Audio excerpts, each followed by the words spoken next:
Alternative Dig Talk. Real issues, real talk. At first, we hit your gadgets with our state-of-the-art digitalized mobile studio with the debate on the road behind the wheels.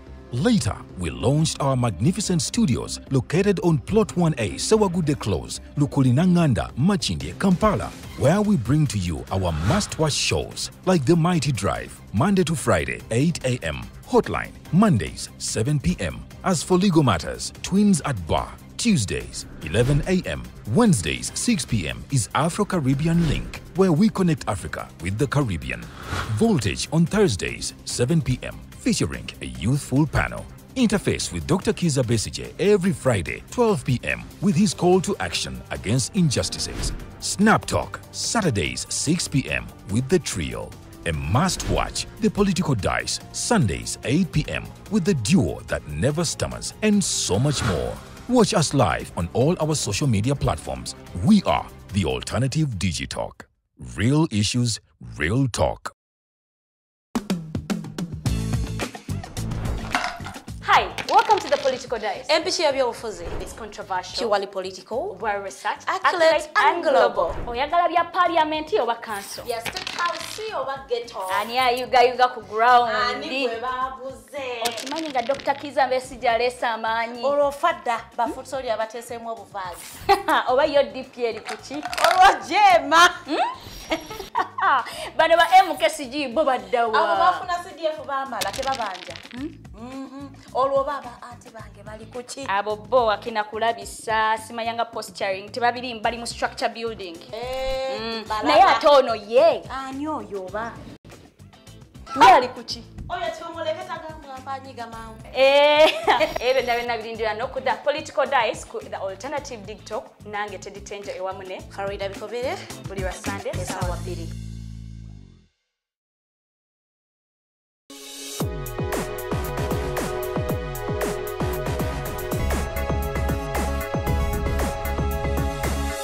The Alternative Dig Talk.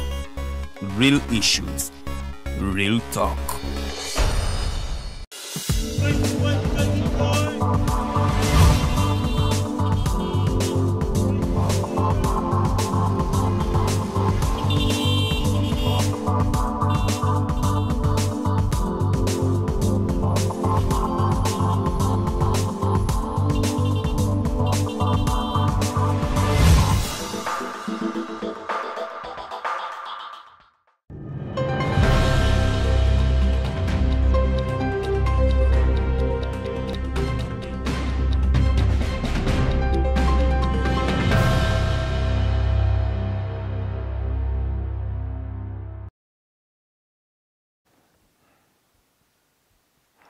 Buterevu sabiti ene wedde twajaguza emyaka 29 eja kabaka we Toro omukama oyo Nyimba Kabamba Iguru Rukidi owokuna era twagala okubanga tumwagaliza buli kimu mujine emyaka gya 29 nga ali ku namulondo y'abajjajjabe era tukyetegekedde coronation endala emijaguzo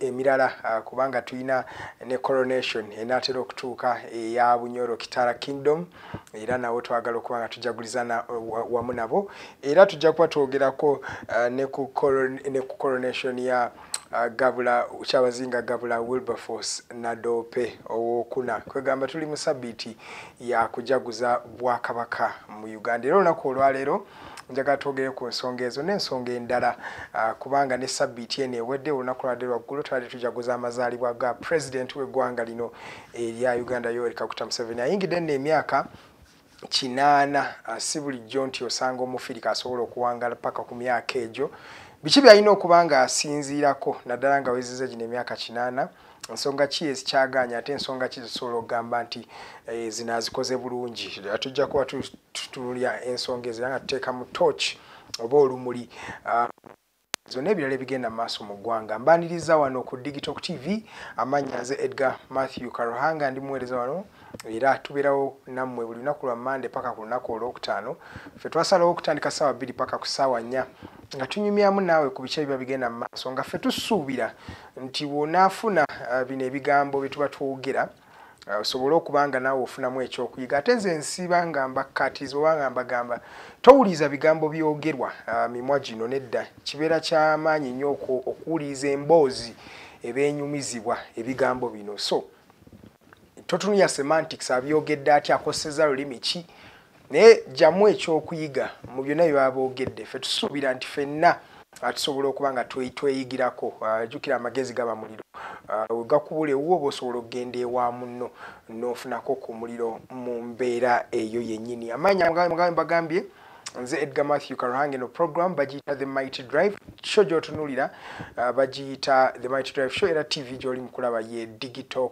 TV tuli ku mikutu egy'enjawulo osobola tusanga ku Facebook otusanga ku X gye mwayitanga Twitter osobola tusanga ku Instagram ku TikTok yonna gye tuli ku Digital TV era ne ku The Alternative Uganda osobola okuba nga otugoberera osobola okuba nga oyagala ebibanja ebyo ebyenjawulo oba obirikinga mu lulimi oluzungu batera okuba nga boogera tusobola okuba nga naffe tuwuliriza ku biki ebiba bifa ku sides eyo era so tuweereza message yo ku The Alternative Uganda ate ku Digital TV sindika a direct message it can be a comment byonna tusobola okuba nga tubira wano in real time era tusinziira ku mikutu egya Facebook era ne ku YouTube kwe tuli olunaku olwaleero ngaye mukimanyi bwe lunaku olwa Balaza oba Monday tubeera ne General Bigirwa Moses Bigirwa ava mu kisinde ekya Eastern Revolutionary Platform ERP era omwami oyo yakikulemberera yakakitandikawo yaliko mu kibiina kya National Unity Platform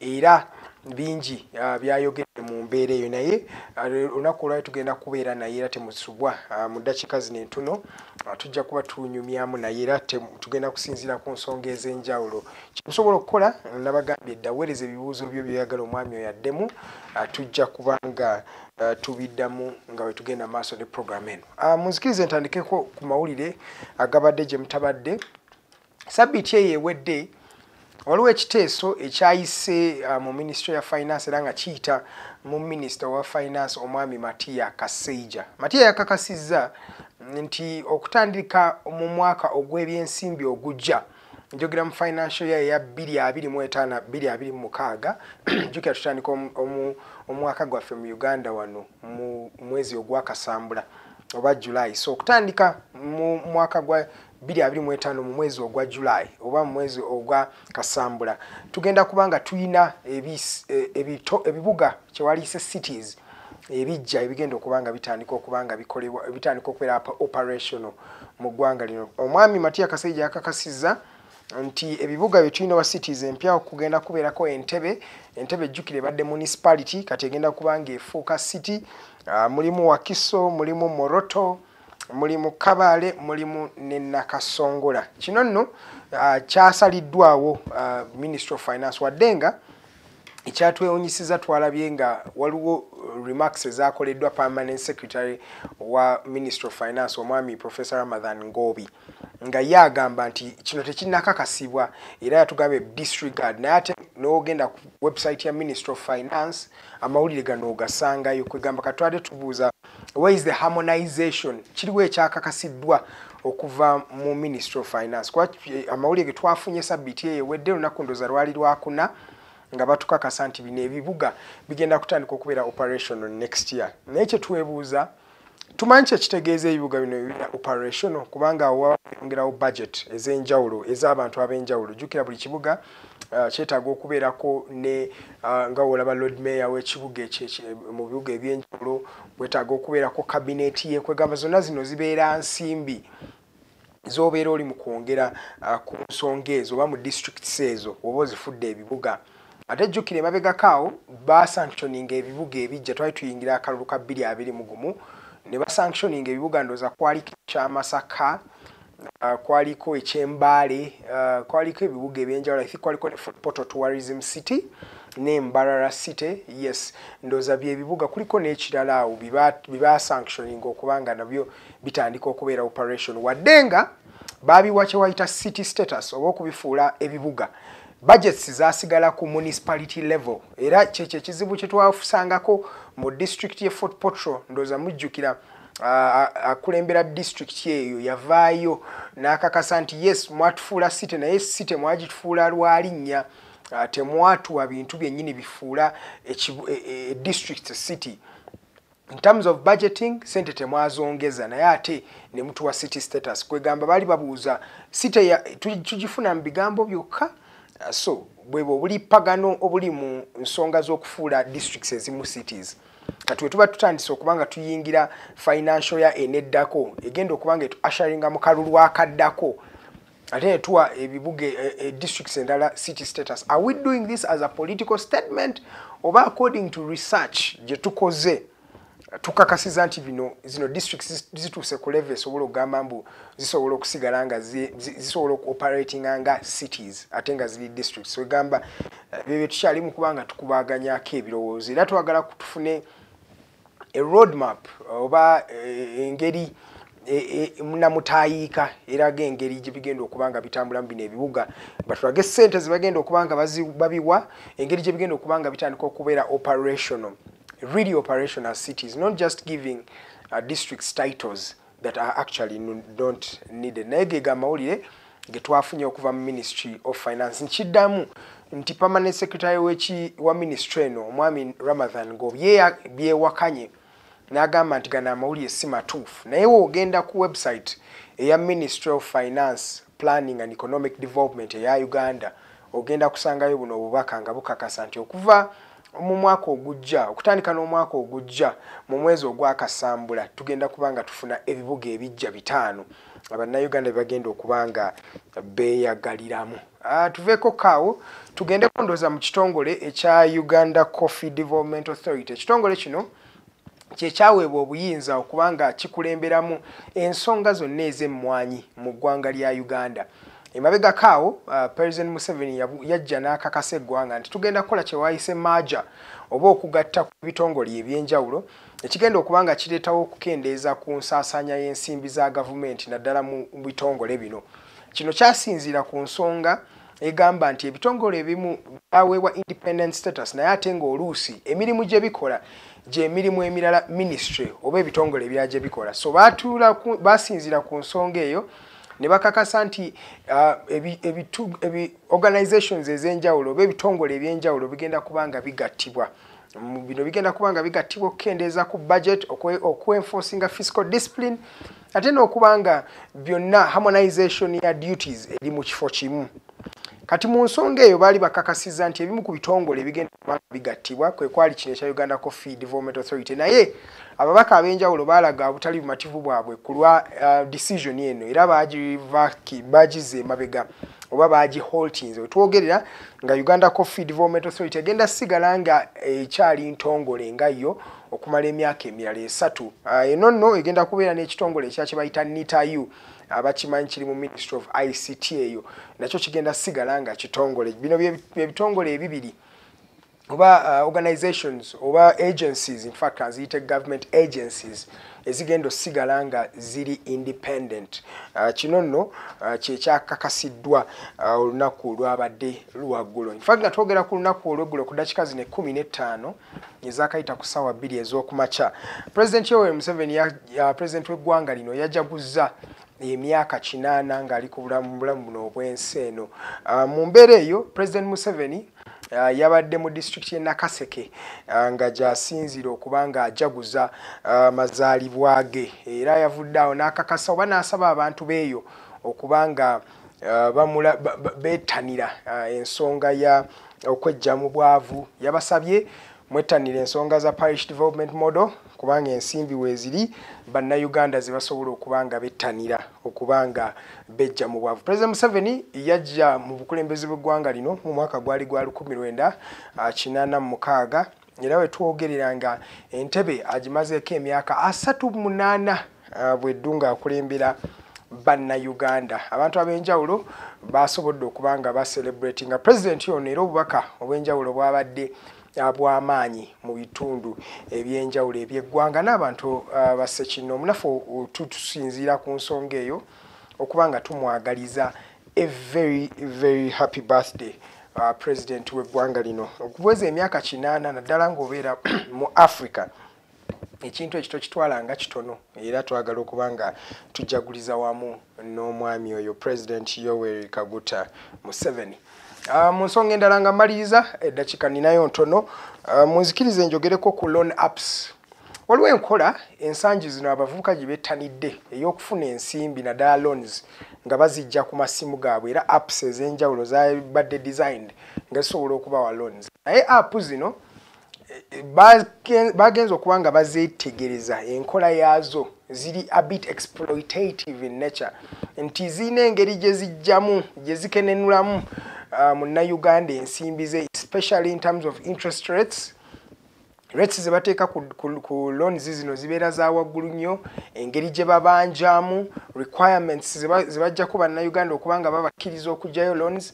Bino byonna according to one financial our financial body that really looks at the financial literacy of Ugandans, of course, and all the financial decisions made by Ugandans. Bakakasiza nti kino si kirunga mu bulungi bagambye nti zino apps zine engeri gye zi-exploitinga mu Uganda era batandikidde ku district z'eyo Busoga bagambye gye zisinze okuba nga ziteeka amakanda naddala ku bantu beeyo era basabye bannange munnayuganda ali eyo beera very very careful ng'oweewola ensimbi zino. Era mu mawulire amalala waliwo omukyala yabadde akwatibwa, in fact yasooka kubeera trafficked. After okubeera nga ali trafficked, omukyala ono yabadde ali under defilement oba gye waliise, in fact katugitera rape kubanga abadde mukazi mukulu. Naye omukyala ono tetugenda kumwasanguza amannya ku lwa privacy ye wadde ng'ava mu district ya Busia. Omukyala ono kisooka kasaako nti omwami yaddamu Kabasanya bamuyita Moses Makoka era poliisi yamaze dda okuba nga emukwata. Ono nno Moses Makoka yaliko kansala mu Busia eyo era abaddeko ndooza ne kansala w'abavubuka mu district eyo era yakubirizaako ne council ya district eyo gwe bataddeko gino emisango wadde yinga agyewakana agamba nti omukyala ono teyamukakaako mukwano era abadde amukoleranga kyewaliise house help wadde nga era agamba nti abantu abakosezza ensonga zino bazikosezza mu mbeera ya politics okubanga bamusiiga ekifaananyi ekibi okubanga bamulemesa akalulu akajja. Naye ge amawulire omukyalo ono yagenze ne yeeroopera n'aloopa ku poliisi nti abadde akabasanyizibwa okumala omwaka mulambe era yamaliriza ng'asiigiddwa obulwadde bwa mukenenya. Nga tuvuddeko kaawo katumalize ne Uganda Airlines eyasazeewo okubanga elaunchinga routes empya. Uganda Airlines, congratulations, they are really doing a tremendous job. In a space of 3 years bakasecuring routes ez'enjawulo. Kati the latest one ye route ye Abuja, Nigeria. Jukya tubadde katuvuganga Lagos yokka naye kati tugenda kuba tutambula emirundi ebiri mu wiiki emu okugenda mu kibuga ekya Abuja ku lunaku olwokuna ne ku lunaku olwa Sunday wagendanga kubeeranga direct flights okuva mu Uganda paka mu Nigeria mu kibuga kya Abuja.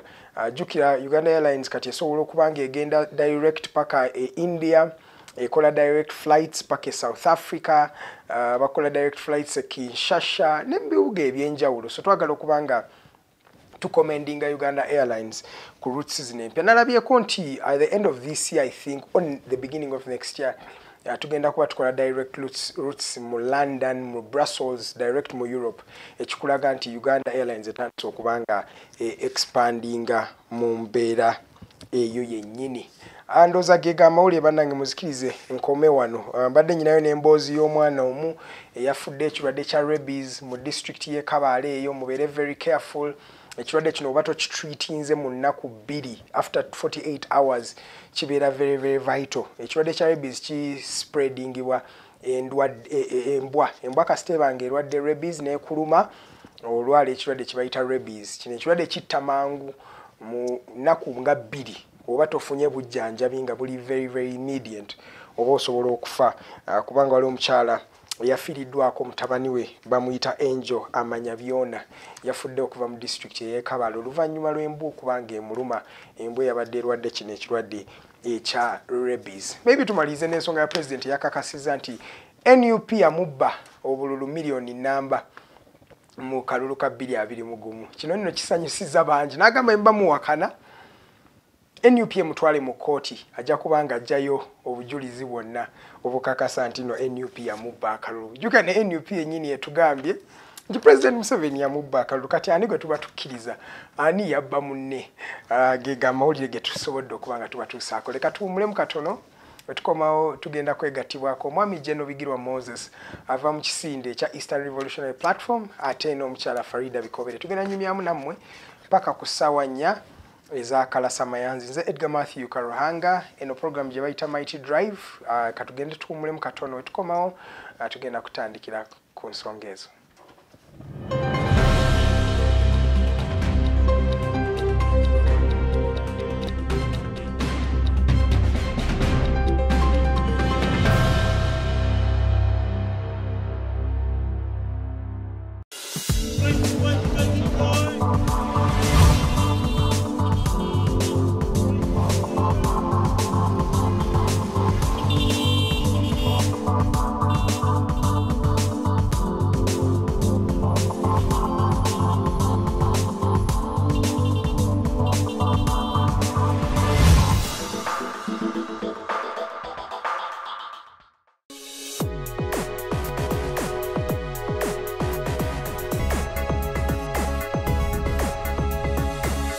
The Alternative Dig Talk.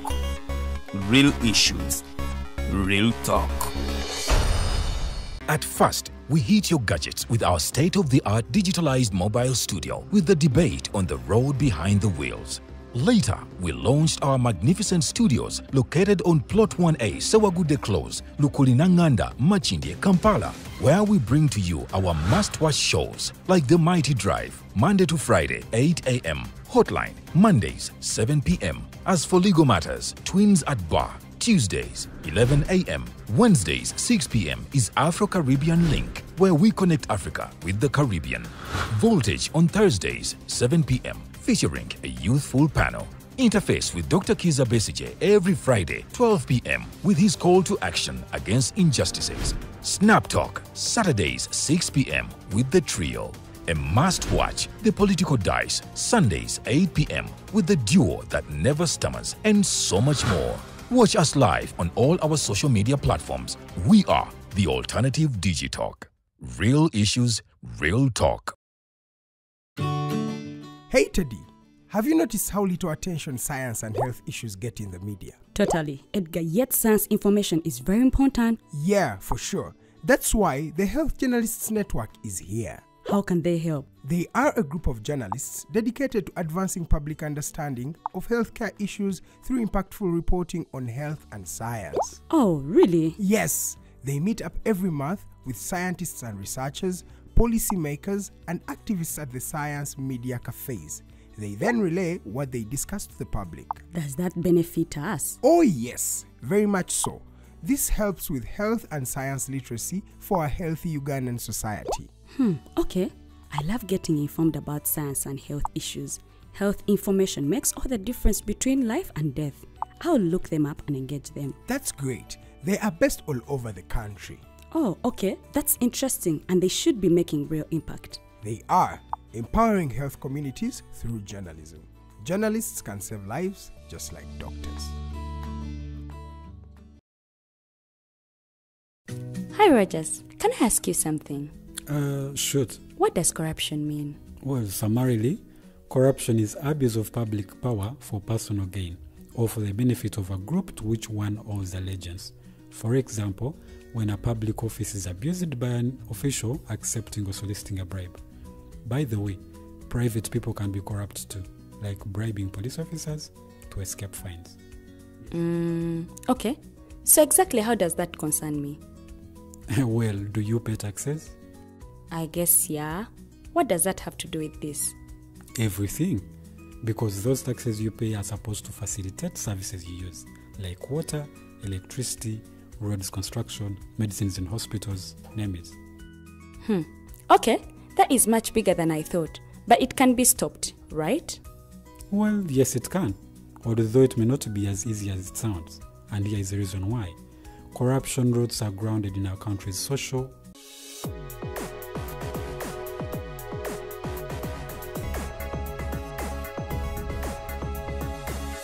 The Alternative Dig Talk. Real issues, real talk.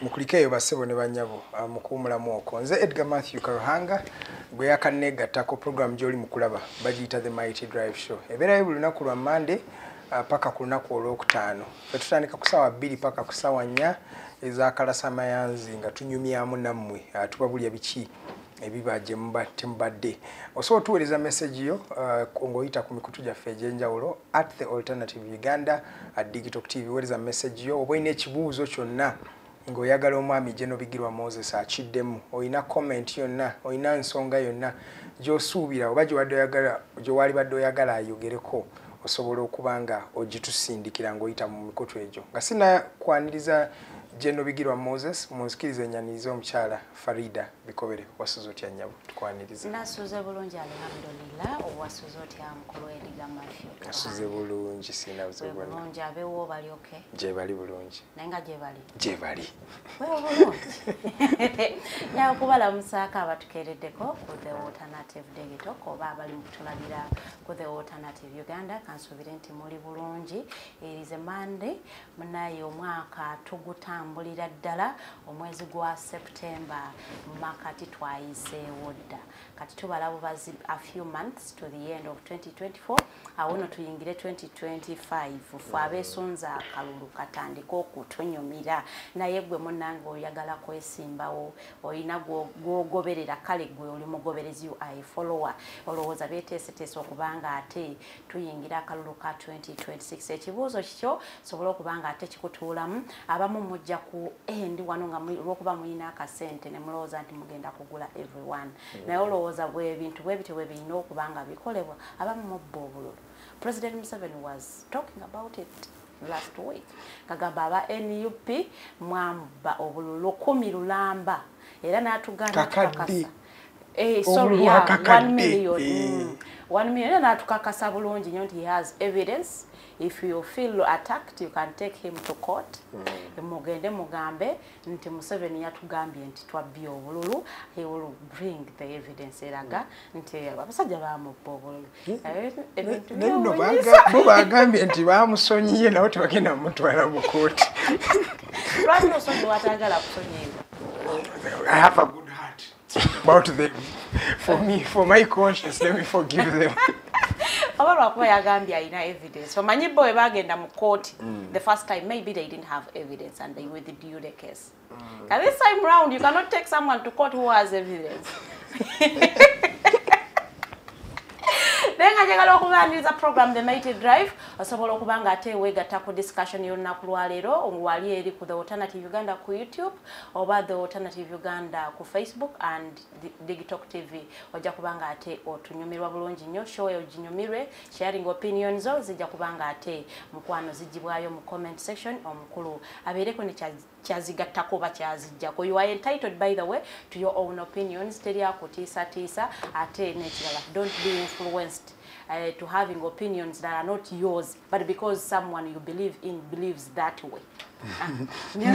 You are a secondary by the way banji bana Uganda we batyo we nga boka story abagamba ye kyayogedde kyekyo kyabulanye tasobya Bigirwa ye mutuufu kyagambye kyekyo tatawakanyizibwa ne butanga si kituufu tafumiitiriza kama anti mulina kye mutamanyi African politics atambulira ku individual merit tali ideological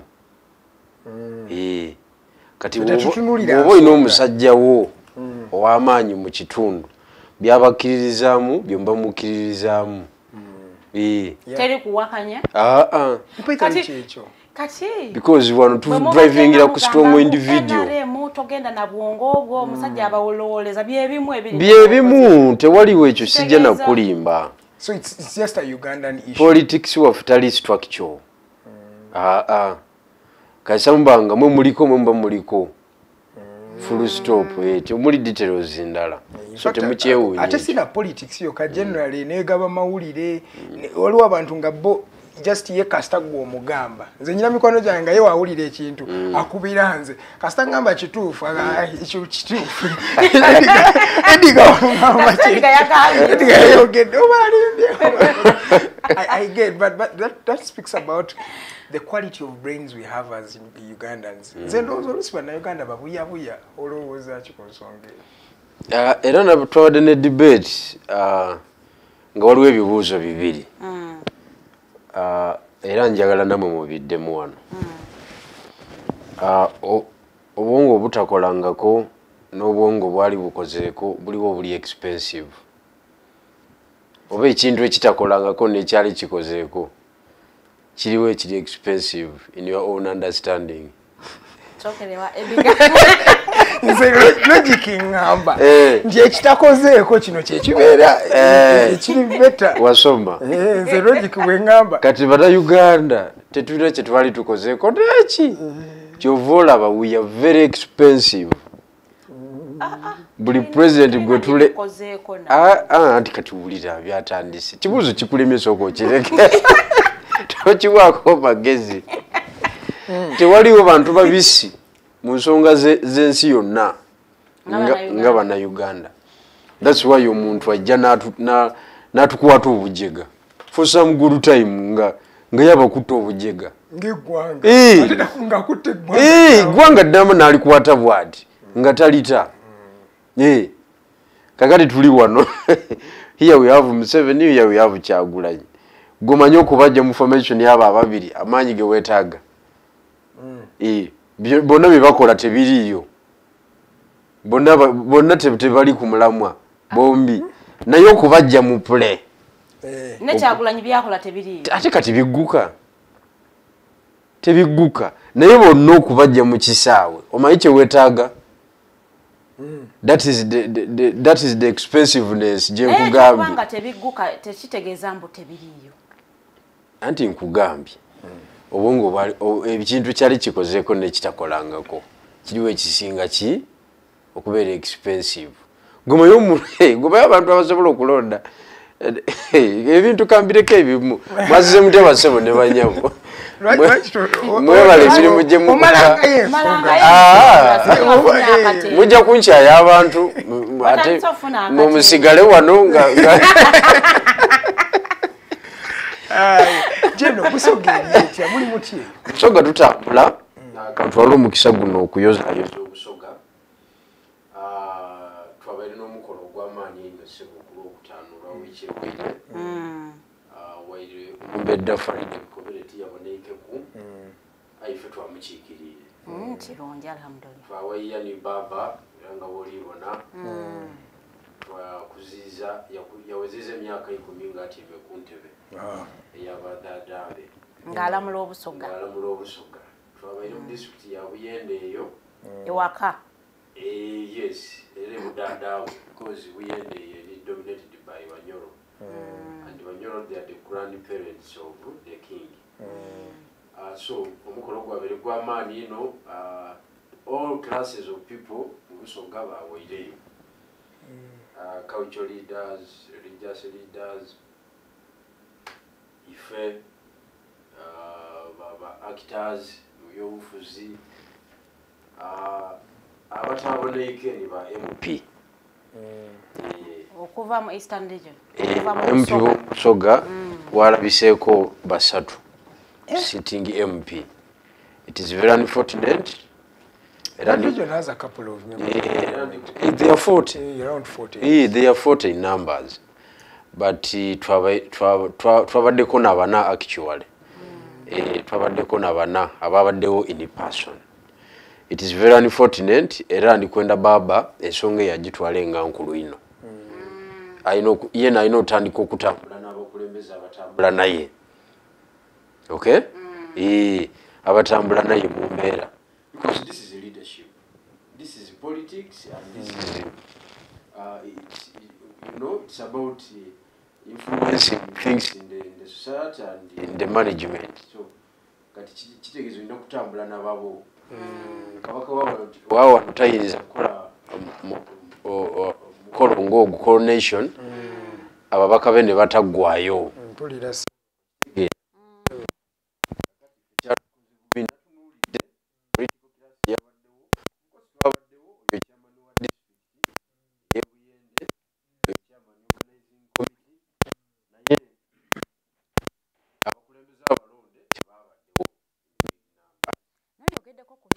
Busoga nonzijukiza bagamba nti abasoga bava mu Banyoro bwe tutunuulira history eyawandiikibwa kigambibwa mbu Abanyoro baatambula ne bajja ne basenga ku lusozi ebusoga sozi Kagulu naye waaliwo aba natives be baasangayo kati nebuuza aba natives baali ba tribe ki be baasangayo ng'Abanyoro bano tebanasenga mu busoga bwe bajja okusenga kusinzira ku nti baafunamu obutakkaanya eri mu Bunyoro ne batambula bagende bakole tribe eyaabwe naye mu kusenga mu busoga baasangamu abantu abataali Banyoro kakati abantu abo baali ba tribe andi kakati gwe kyolina okumanya mu bintu by'okukulembera n'okufuga singa nzija awantu w'owangaalira n'empambawo ebyafaayo byawo mbikyusa ne bibeera byange kati abalangira abaavu e Bunyoro bajja ne bamaamira batambula n'ereka Kyoga eyo nga boogiraba ne bamaamira awo kati ne batandika okuexpandinga expandinga omulala n'agenda e Bulamoje omulala n'agenda bwe batyo kakati abantu ababavaamu be batandika okudocumentinga leadership nga buno tuuka awantu n'ozaala okibulidde ate jjukira leadership etandika etya mu nsi yonna si wanowuka leadership etandika na kubeera wantu nogaa kati wano nzaaliwo nofunayo abavubuka abakugoberera bino ebyegaali byatandika dda novuga egaali awo nogaa kati gobadde ogamba otya oyagala kuzalawa nebakuyisaamu empi n'ogonda kati gwe bayisizaamu empi gwotambuza amawulire oli omusajja mukambwe bannaye tukakane tuwulirize kyakola ki olwo ng'afuuse liida ye mukulembeze wammwe. In fact oyogedde ku nsonga zino ez'Obwakabaka sabbiiti ewedde Tooro naye yali ejaguza emyaka 29 King Oyo nga ali ku ntebe ya Namulondo y'abajjajjaabe Bunyoro yeddako kati twogerera Busoga yawedde. But how influential are these leaders when it comes to talking about the issues that are affecting this country? Ozochi ochi highlightingako ochi hintingako nti bano bayina power naye ate tebayina power. Oyogera basobola batya okubeera so bawulya tutya mu bulamu bwaffe kati ku actively in the political space kati regions zonna oba cultural leadership zonna kati zibenchmarkinga ku Buganda yewali litmus paper gyosobola okukolerako experiment kati Kingdom kasitefuna King n'aba accepted kale wayinza okubayo obutalo obutonotono bwabalangira naye obwo kati bumala ne buggwera eyo munda kati kasite taking off weight kati nga Busoga emaze okweshapinga taking off kyabazinga atandise okola emirimu gye kati ekiddako kiki Kingdom kubeera na resources Kingdom lwebeera ne resources ez'amaanyi etandika okuinfluencinga ebintu esobola okuinfluencinga leadership Buganda emaze ebbanga ddene wano ng'esponsoringa ababaka baayo ab'ensonga nti ono talina kuvaayo ono talina kuvaayo okitegedde niba baba 5 ku 10 ng'ekimanyi be batambula ki ensonga zaabwe be baziggusa kibaba bangi nnyo abamanyi mission abalala bagoberera bugoberezi kakati Busoga ino ogenda kweyo level etegeere nti omukaire Rebecca alitwala akadaaga alwanye okusinga alwanye yekka ku national level mu kubeezaawo obwa kyabazinga kakati bingi nti agenda akula bantu kyabalala betusobola okubeerawo nga tuzzaawo obanga bawoominga okitegeera okutakinga on that mantle then era Kingdom ino okukkiriza etandika okusengejja bakulembeze abo bati bayingira bya politics ate that is leadership tomanyi abe bali ba president baffe yanti ne mubaganda ne mukifuna republic nedda sebo era bakyayina role gye basamba kubanga tewakyaliwo munabyabufuzi akuba lukuŋŋaana bwerutyo kati si lwangu olukuŋŋaana bwerutyo nga luwuumye bwerutyo abantu bonna ne baggwayo nga buli muntu alayira ekyo si kyangu kakati ekyo kikulaga nti bakyalina rooro y'amaanyi kati wano mu Buganda tewaliwo munabyabufuzi ayinza kusinga kabaka influence n'okubeera loved and respected kabaka kyayogera kyekyo oba akoze atya mwina genda n'ekyo kakati toyinza gamba muntu alina powers ezifaanagana bwe zityo nti talina rooro kyova olabayo Buganda kyeyakola yewa federo yayo mu lukujjukujju abantu bakimanyi nti Uganda erina federo Buganda anti yo kyeyakola bagamba jjajja nti ye twakuyamba n'okwata power ground yaffe gye wakozesa olutalo lwali lukonye n'oleeta Ssaabataka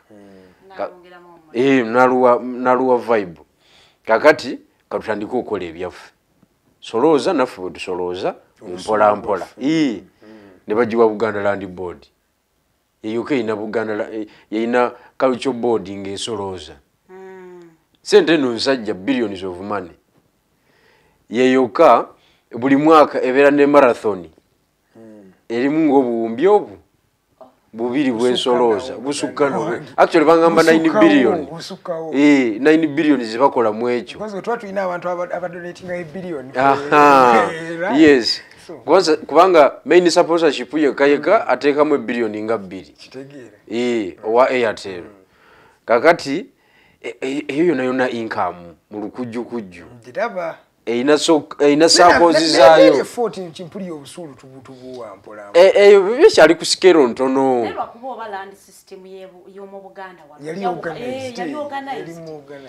kakati land system yonna kakati wano oyinza okugamba nti yali organized naye ate wasinze okubeera emivuyo gy'ettaka kakati ate gy'olowooza nti tewali organized ng'abantu ate bo baali organized ku ttaka kuba kati ewaffe ebyapa bigenda biyingira buyingizi naye ng'omuntu aba amanyi nti ekiroowa kiri wano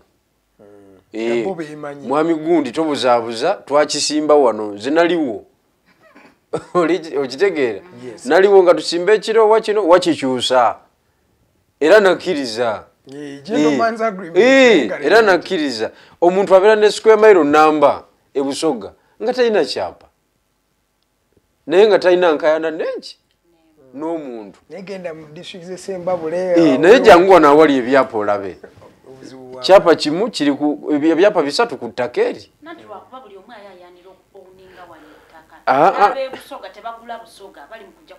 kati kankubuulire wano tewaliwo ttaka liri fatayiro nga liri Busoga ettaka lyonna weeriri liba ttaka tebakulimba ettaka lyonna goza abasajja olowooza ekalamoja bano olowooza ekalamoja wabi nnyo nze nkubuulira kisinzira ku kyoyagala okukola naye kyetubadde tudrivinga nze mbadde ndi mukuyozayoza obwakyabazinga era baba bayise bantu yoga ino ife abasaada bwe tuliyo tujja kuba emundu paka naye mu myaka 10 kyabazinga gy'amazinga alamula Obusoga ayinawo ko winning points nti yakozeewo kino kisobola otiikinga kisookera ddala unit mubalangira mu Busoga okusolooza abantu abo tenti nga bw'oziraba ezo ekyo kyali kyaggwawo that is the first achievement unit ate unity ye source of power era yayina enjogera gye yatuteekamu egamba nti Obusoga okuyisanya n'amaani omanyi kyekitegeeza yes kati ekyo kyokka ne bwokoma ku ekyo unity eya kingdom fe ba subject kati tuli kuki kati fena tumweyagaliramu okiwulidde olaba nange gwe baali bataddeko embeera bano abanuupu nga bantaddeko embeera y'ekiyaye nakulabye ng'obadde yalinga mbwedde ya you to get a photo with the Katikkiro of ate kati basobola basobola nedde sisi kulumba gumanya abasajja nze kye bankola ggwe okunkoonaganya n'obwakyabazinga Yeah, I remember before the wedding. Bali bamazewo. Era singa kyabazinga si wa generation yaffe. Amanya nti abavukavuka bakyamukirira basuubirira n'ebintu nto ebitategeerekeka. Abantu buze bali bamazeewo. Nzijukira amalowooza agagafu. Olutalo olw'okubanga okontana nekyabazinga si lwe lutalo olw'omanyi kyekitegeeza okukoonaganya ne kabaka wano ng'oli politician osigalawo. Era mbakusangibwa nga ndi busajjazajja buno bumpala enywera miguwa mu by'obufuzi.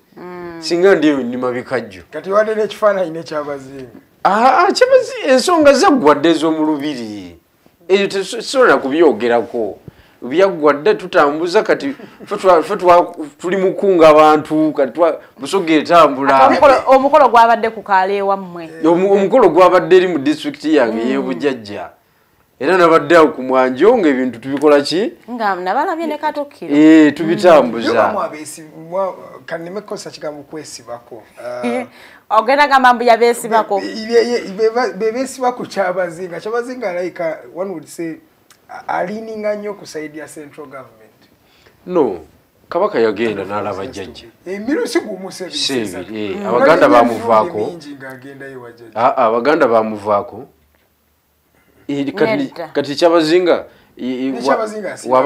waba mukwano gwa muwozi nekijjawo bwa kingdom tekibujjaawo ffe tuli kwoli ebya muwozi bibye ng'omuntu naye ffe tulaba kyabazinga waffe akkirizibwa okukola personal friends ffe gwe tulaba ate osanye otegeere nti abadde asitwagolinga okuteekawo establishment eddewo ku line si kyekintu ekyangu olina okwerekereza amapeesa amalala mangi nnyo n'okunyiga amalala okusobola okusigalawo kubanga bano bayeekera ssebo so you have to find a way to fit in okitegeera sobola munenya ku ekyo so kati nze nga politician atawagira ludda olwo lwaba akoze nalwo alliance nze nange mba noonya mutaapingako ntya kuba nawe osobola omukozesa kuba naye nsobola omutaapingako okitegeera kuba kati wali eri awali olubiri lwe ebudumbula kati nze ayagala okubeera omukulembeze waawo kubaka bwa parliament omubaka aliyo kati teyabaddeyo ku mukolo teyasibye nakiyitirirwa nze sente zambuze bubuzi luli ku mbaga nzi yasiba ekiyitirirwa n'okuteekamu okukyamulakyamula ekibuga n'okukyamulakyamula ekibuga nzi yateekawo embeera kakati ekamuli olw'okuba saabikoze tewabadde kintu kyonna kyokka ate nga bw'otuuka mu bitundu ebirala waliwo ebikola ki olaba nga abantu bali excited abantu ebiyitirirwa babisibye okitegeera nga laavu eri so kakati ekyo nakirabye nakinotisinze neŋŋamba okay I have to take the responsibility. Yes. Next of money. Obwakabaka bwali bubonabona n'ensimbi. How is it so far now? Like any other kingdom. Ebeera ne sources of income bwayo obutinitini. Naye era nze ndowooza era main source of income era esigala government. Kubanga mu budget yayo kati cultural institutions ziteekebwa ku budget. Yes. I think zifuna billion 5. Kati mu national budget mwebali basaasanyize naye tezimala era. Kati olaba byatandise okukola kati juzi yakyaza King Muswati. Yes. Obugenyi tobuyita obw'omuzannyo. Buvamu ebintu bingi nnyo. Waliwo endagaano ezaakolebwa awo ez'enjawulo era mugenda kulaba Busoga nga ffe tugamba nti ngeizeeyo mu buntongi ku ntikko kigambo ekyo nga bono ogamba nti Buganda ku ntikko Obusoga mu buntongi tuba tuzzeeyo gye tulina okubeera kuba omusanyi mu kitegeere nti Busoga eyo yali ebbiisana na Buganda by 1961 62 Bisanya Bunyoro. Yali ebbiisana na Buganda mu bya leadership mu Uganda eyawamu. Kati ye region eyaki eyawaggulu kakati ku culture side tutambula. Okay? We are in the right direction. Kakati ku political side awo tujira mu babigirwa. Tuwabadde walaginga. Era kakati era baba namwanjulidde mayi wabawo meetings endala ezitali za kamera. Naffe tutambula tusitula region yino. Project yiyo tutambuza. No gamba no soko mwetu wandi. Project yo wado Museveni agiita a politics of sectarianism. Anti ya benefiting mu cha. Era wanachuulira chema yaye katanachuulira wanachuulira. Gozora cha chogira kuna ne juzi yali ya chogira kiyo yali. Nina kaseke jo ya chogira. Ya oloza kubani. Politics of sectarianism. Oloza kubani yakubaze. Kati kuba yatukwatira mu kino ekyawamu natuvuga ekigaali ekipoli ekitayina makulu ninga ekitufu kati yakimanyi nti tuliwo muzza mu kiri ekiringa ekyennono biki oba omufulumya kuba ava mu minority oba omufulumya eyo gundi ye mubeezaawo republic ye first beneficiary okiwulidde kakati naffe tumubala alime kulowooza nti tumulaba naffe tumubala tugamba nti ono fakita kyemutwala sectarianism. Okay? Tribalism. Not tribalism up. If a proposal of a yogira ku regional political empowerment. It's just the different sectarianism it's just a Nera mu region mubera mu tribe. It's an entire dialect. Kati Kenya ezanya regional politics teriwo is not a republic. It is a republic. It is a republic. But people caucus. People caucus never naye. Tufuna kati genda wane kubonde Busia. Side eno Basamya neri bachi? Basamya. Kati abasamya be Kenya bayino kufuna cabinet minister. Udoti yabawa state minister. Yabawa state minister atenga si wansonga nnyo. Ngatakola nnyo makulu. Mu Basamya. Omanyo mundu evugaawo. Bagamba tetuli mu government. Tetuli mu government Ruto yatuyisizaamu amaaso. Tetuli naye mu kalulu akakola ki? Akadda. Kakati tulaba nti abantu bakandira byakulya mu government. Abantu bakandira mu byakulya. Naye ffe wano tuwagira ng'abawagira Arsenal. Kati jo nze ndi wa Arsenal. Jo twasanyuse nti tukubye Spurs. Naye management ya Arsenal mwendi. Toli musebo. Simaina sede za yingide mu mpira gwa jjo. Yenga waliwo ebibase byayingide. Oli mutufu. Okitegedde? Naye kati obeere ne Uganda n'ogamba kakati abasajja ba Man U baali wano nga bazazeeko Onana. Ne bamuwa n'enankanyi. Ne bamuwa n'ebipande. Onana tugambire Ten Hag ajagule nankanyi sijui omedo. Biki. Naye Onana gwe baliko is a billionaire. Ne yabiraba. Is a billionaire. Natunulira abayungwe nagana. Kabona beyewe bali. Bayitirivu nnyo. Bawagizi ba Manchester United bazze kulaba ku musambi waabwe. Okiwulidde? Kati you cannot really in politics toyina kugenda kweyo level. Oyina kubanga your support is purposeful. Ku muntu yenna gwoboji wadde. Okiwulidde? Ekuba politics kulya. Sikunyumirwa bunyumirwa. That's the reality. Kulya kwennyini tekiriko wadde okubuuza. So ise bantu funvu wa baba. Okay, tugenda wumulamu tukomawo ne districts empya ziba proposinze. Nalabye ba proposing ebibuga ebipya then nalabyeko n'ensonga ya President Museveni ajaguza birthday naye nga tovudde ku birthday yayogedde ku bubbi bwa akalulu agambe NUP yamubba akalulu miliyoni namba oyo abaagala okubanga bawakanya ensonga zino bamutwale mu kooti katukomeyo n'ensonga ezo nkyali n'ebigirwa Moses n'omukyala Farida Bikowere.